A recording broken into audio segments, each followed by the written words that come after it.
नमस्कार, खबरों की खबर में आपका स्वागत है। महाराष्ट्र की राजनीति में एक और नया भूचाल आया है क्योंकि शिवसेना के राष्ट्रीय प्रवक्ता संजय राउत ने एक सनसनीखेज आरोप भारतीय जनता पार्टी के ऊपर लगाया और ये कहा कि फोन टैपिंग हो रही है। कई सारे लीडर्स और खास करके जहां जहां चुनाव हो रहे हैं वहां विपक्षी नेताओं के फोन को टैप कर रही है भारतीय जनता पार्टी। और उन्होंने यह भी आरोप लगाया कि अभी हाल में ही हमने एक नया एफआईआर किया है, मामला दर्ज हुआ है, लेकिन वो बताना ये भूल गए कि जिस तरीके से आरोप और प्रत्यारोप का सिलसिला महाराष्ट्र की राजनीति में रोज चल रहा है, इनके लोग तो गिरफ्तार हो जा रहे हैं, लेकिन शिवसेना जो आरोप लगाती है कोर्ट के अंदर जाते ही टाटा फिस हो जाती है, वो तमाम आरोप वहीं पे खारिज हो जाते हैं। जिस तरह का आरोप लगाया गया और जिस ईमानदार पुलिस ऑफिसर के ऊपर ये आरोप लगाया गया, उसे मुंबई हाईकोर्ट ने जो राहत दी और जो जज साहब ने जो बयान दिया है उसे आप सुनेंगे तो आपको भी आश्चर्य होगा कि आखिर सरकार चलाने वाली पार्टी, सरकार चलाने वाले लोग और सरकार चलाने वाले नेता दरअसल इस तरह के अनर्गल आरोप का सहारा क्यों ले रहे हैं, जबकि हकीकत बिल्कुल उसके उलट होती है। इस फोन टैपिंग के मामले में कुछ जानकारियां हमारे पास भी हैं जिसे आप सुनेंगे तो आप भी आश्चर्यचकित हो जाएंगे कि आखिर क्यों अघाड़ी सरकार, उसके नेता इस दलदल में फंसते चले जा रहे हैं, उलझते चले जा रहे हैं। गोवा गए हुए थे संजय राउत और उन्होंने आज प्रेस को बुलाकर जो बयान दिया उसे जरा सुनिए। महाराष्ट्र में फोन टैपिंग की पुनरावृत्ति गोवा में हो रही है। कल मेरा और एकनाथ खड़से का लगातार 2 महीने तक फोन टेप किए जाने से जुड़ा केस मुंबई के कोलाबा पुलिस स्टेशन में दर्ज हुआ। विधानसभा चुनाव नतीजे आने के बाद जब महाविकास अघाड़ी सरकार की बनाने की प्रक्रिया शुरू हुई थी, तब हमारे फोन टैप किए जा रहे थे। 2 दिन पहले मुझसे गोवा कांग्रेस के नेता दिगंबर कामत मिले। उन्होंने फोन टैप किए जाने का शक जताया। सुनील ढवलीकर, विजय सरदेसाई, दिगंबर कामत, गिरीश चोडनकर के फोन टैप हो रहे हैं। गोवा में फोन टैपिंग का महाराष्ट्र पैटर्न शुरू हो गया है। क्या ये सच है कि महाराष्ट्र में भी ऐसा हुआ था? जो ऑन रिकॉर्ड है गोवा में यही महाराष्ट्र पैटर्न चल रहा है। ये संयोग की बात है, उस समय जो महाराष्ट्र के नेता थे वो गोवा के प्रभारी हैं। फोन टैपिंग शायद उत्तर प्रदेश में भी चल रहा होगा। मुझे अखिलेश यादव की भी चिंता है। मतलब आपने एक तरफ से एक ऐसा आरोप लगा दिया जिसका न सिर है न पैर है। वो इसलिए क्योंकि आपकी पुलिस है, आप कोई भी एफआईआर कर सकते हैं। लेकिन इसके पीछे की रणनीति क्या है? इसके पीछे की रणनीति बहुत ही साफ है। जिस तरीके से ये उगाही के मसले में परमवीर सिंह को फंसाने की कोशिश की गई, पुराने केसेस निकाले गए। क्यों? क्योंकि परमवीर सिंह ने पत्र लिखकर यह कंप्लेन किया कि किस हिसाब से महाराष्ट्र के अंदर महाराष्ट्र का गृह मंत्री, उद्धव ठाकरे के गृह मंत्री, अघाड़ी सरकार का गृह मंत्री अनिल देशमुख लिस्ट देकर बार और रेस्टोरेंट से उगाही के आदेश देता था। पैसे सचिन वाजे उगाही करता था और पैसे जाकर के पहुंचाया जाता था। यह आरोप, और उस वक्त से अघाड़ी सरकार एन केन प्रकार उन तमाम लोगों के ऊपर कार्रवाई करने में जुटी हुई है कि किसी तरीके से जिस हिसाब से अर्नब गोस्वामी को फंसाकर जेल के अंदर डाला गया वही परमवीर सिंह के साथ हो। और अब ये मसला रश्मि शुक्ला, एक आईपीएस ऑफिसर जो इस वक्त सीआरपीएफ के डेपुटेशन पे हैदराबाद में वो कार्यरत हैं, वो कुछ महीने पहले मुंबई में महाराष्ट्र के सीआईडी की वो हेड थी। रश्मि शुक्ला के टारगेट इसलिए किया जा रहा है कि ये रश्मि शुक्ला ही हैं जिन्होंने ये रिपोर्ट दी थी कि किस हिसाब से गृह मंत्री इस अनिल देशमुख का कार्यालय पैसा फेंको तमाशा देखो का एक अड्डा बन गया था। मनचाहा ट्रांसफर, पोस्टिंग और उसके लिए पैसे का आदान प्रदान हो रहा था। ये रिपोर्ट कोई और नहीं, महाराष्ट्र सरकार के अंदर, अघाड़ी सरकार के अंदर, उद्धव ठाकरे सरकार के अंदर सीआईडी की जो चीफ थी उसकी उस रिपोर्ट की वजह से ये पूरा बवाल मचा। और जब ईडी और सीबीआई इस उगाही के पूरे धंधे की तहकीकात में जुटी तो ये रिपोर्ट सबसे अहम हो गया।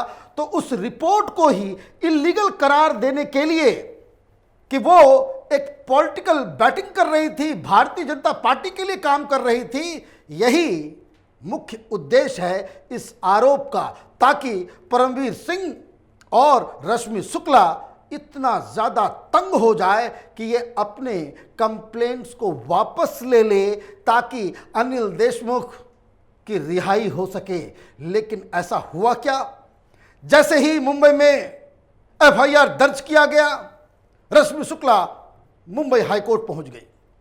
मुंबई हाईकोर्ट में जिरा हुआ, वहां पे क्या फैसला आया देखिए। जो खबर आई है, अ जज of justice S Shinde and Nitin Borkar said that Shukla deserve to be granted protection from arrest in the case until further orders.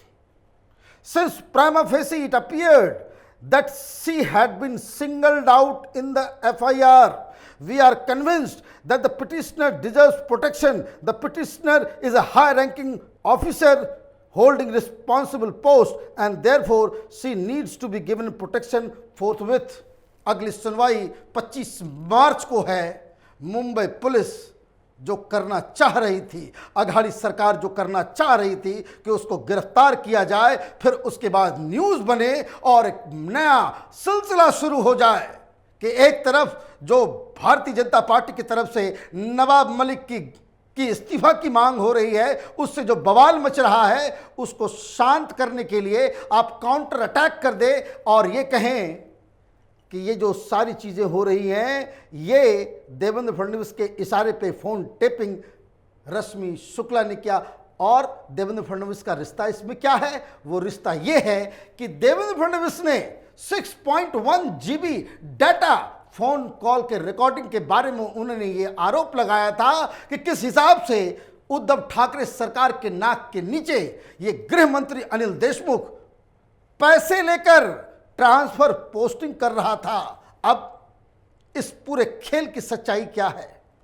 इस पूरे खेल का ये जो पूरा जो आरोप है, ये फोन टेपिंग का मसला, इतना बड़ा बवाल, इसके पीछे की हकीकत, इसके पीछे की सच्चाई क्या है? इसके पीछे की सच्चाई बहुत ही सिंपल है।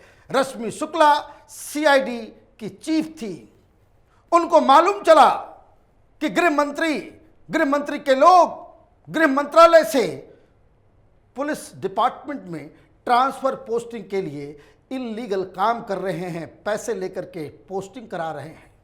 अब जब उन्हें ये मालूम चला तो उन्होंने अपने इमीडिएट पुलिस ऑफिसर को, महाराष्ट्र पुलिस के मुखिया डीजीपी को, जायसवाल साहब को, जो इस वक्त सीबीआई के चीफ हैं, उनको उन्होंने ये जानकारी दी।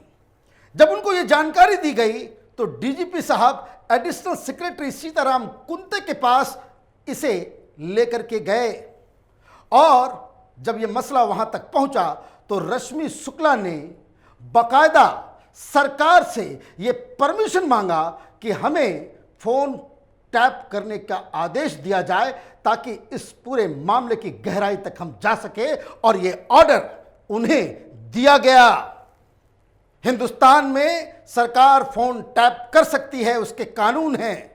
रश्मि शुक्ला ने जैसे ही उन्हें यह आदेश सरकार से मिला कि आप फोन टैप करके इस पूरे मसले को छानबीन कर सकते हैं, इसकी जांच कर सकते हैं, उन्होंने फोन टैपिंग शुरू की। मतलब आदेश पे, किसके आदेश पे? उद्धव ठाकरे सरकार के आदेश पे ये फोन रिकॉर्डिंग हो रही थी। उस वक्त गृह मंत्री अनिल देशमुख थे। और मैं आपको बता दूं कि ये सीताराम कुंते साहब जो एडिशनल सेक्रेटरी थे उस समय, कुछ दिनों के बाद वो चीफ सेक्रेटरी बने। और जब ये मसला आगे आया तो उन्होंने ये सारे बयान भी ईडी की पूछताछ में उन्होंने खुद दिया।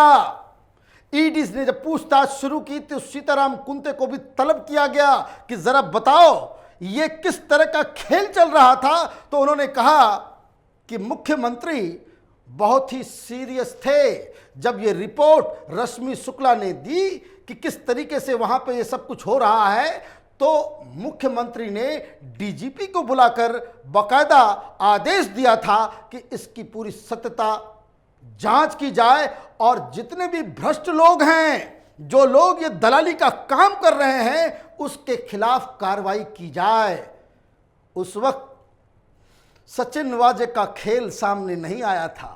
उस वक्त ये पता नहीं था कि किस हिसाब से ये गृह मंत्री अनिल देशमुख, जिसको बचाने के लिए दो बार शरद पवार ने प्रेस कॉन्फ्रेंस किए, जिसको बचाने के लिए पूरी शिवसेना खड़ी हो गई, जिसको बचाने के लिए सामना में यही संजय राउत आर्टिकल लिख रहे थे, उनको ये इल्म नहीं था कि ये सारी चीजें हो रही हैं।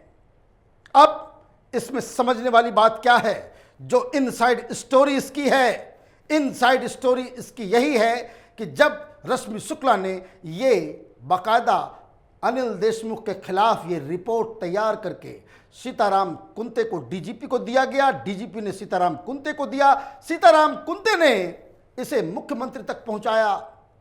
और मुख्यमंत्री ने क्या किया, एक्शन लेने के बजाय कागजी खाना पूर्ति आपने कर दिया। और सबसे बड़ी बात कि आपने फौरन इस रिपोर्ट के बारे में गृह मंत्री अनिल देशमुख से इसकी चर्चा कर दी और एक के बाद एक विकेट गिरने लग गए। रश्मि शुक्ला को ट्रांसफर कर दिया गया, उनको डीजी सिविल डिफेंस और यातनाएं देने शुरू कर दिया गया कि भाई आपने ये क्या किया नहीं किया। और ये रिपोर्ट जब देवेंद्र फडणवीस ने सार्वजनिक किया तो ये पूरा राजनीति इसके ऊपर आकर के गिर गया, क्योंकि तब तक सचिन वाजे, परमवीर सिंह, ये लोग भी इस एंटेलिया, ये जो बॉम्ब कांड की वजह से ये लोग भी आए थे। तो एक के बाद एक खुलासे होने लग गए कि किस हिसाब से किसानों की आत्महत्या रोकने के लिए जो सरकार बनी थी वो उगाही के धंधे में जुटी हुई है।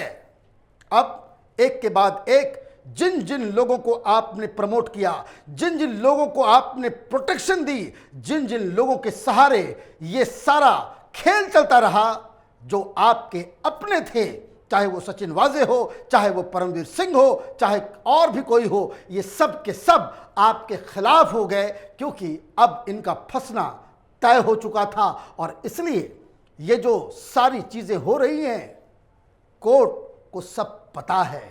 और इसलिए जब हाई कोर्ट में यह मसला गया तो जो आरोप मीडिया के सामने संजय राउत लगा रहे हैं कि जिस पुलिस अधिकारी के खिलाफ वो जहर उगल रहे हैं, हाई कोर्ट ने साफ साफ कहा कि इनको सिंगल आउट किया जा रहा है, प्राइमा फेसी इनको प्रताड़ित किया जा रहा है, इनको जबरदस्ती अरेस्ट करने की साजिश रची जा रही है। यही हाई कोर्ट का फैसला आया। मतलब ये कि आपने आरोप लगाया नहीं, आपने कोई नई चाल चली नहीं कि हाईकोर्ट से लताड़ पड़ जाती है।